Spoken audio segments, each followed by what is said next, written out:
Sa Talisay, Batangas naman na hinagupit din ng Bagyong Christine. Nagsimula ng magdatingan ang mga bibisita sa mga puntod sa Talisay Public Cemetery. Live po mula sa Batangas na sa frontline ng balitang yan si Marian Enriquez. Marian, marami na rin bang tao dyan ngayon? Dimples, mag-aalas 6 nga ngayong umaga ng magdatingan na yung mga dadalaw doon sa puntod ng mga yumao nilang mahal sa buhay dito sa Talisay Public Cemetery. At ang problema ay maging itong sementeryo apektado ng landslide. Nakita natin yung gumuhong bahagi ng sementeryo dahil sa pananalasa ng Bagyong Christine. Lumambot yung lupa at may mga nabuwal ding puno kaya nagbagsakan ng mga nicho. Mayroon pang ang mga nabutas na nicho kaya kita na yung kabaong sa loob.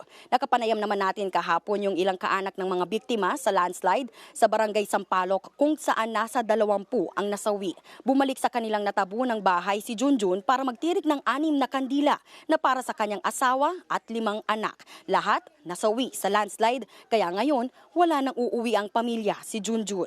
Nakausap din natin si Nanay Minda na namatayan naman ng asawa at anak. Magluluto raw siya ng paboritong biko ng 11 taong gulang niyang anak para dalhin ngayong araw dito sa kanyang puntod. Masakit daw na puntod ng sariling asawa at anak ang dadalawin niya ngayong undas. Dimples, may mga nakausap din tayong mga kapatid na nagrereklamo dahil nanakawan sila ng kandila kagabi, yung itinirik nila kagabi. Siyempre hindi rin naman daw biro dahil nagkakahalaga ito ng nasa 600 pesos. At umaasa nga sila dahil ngayong araw nagtirik sila ng nasa 17 candles. Siyempre nagkakahalaga rin daw yan ng nasa 3,000 pesos at umaasa sila na hindi na raw ito mananakaw. Yan muna ang latest. Balik sa inyo. Marian Enriquez, maraming salamat sa iyo. Mga kapatid, Dimples Romana po, kumpletuhin ang inyong umaga ng mga kwentong puno ng inspirasyon.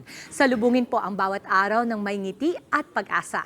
Kaya't mag-subscribe na po at mag-follow na sa aming social media pages ng News 5.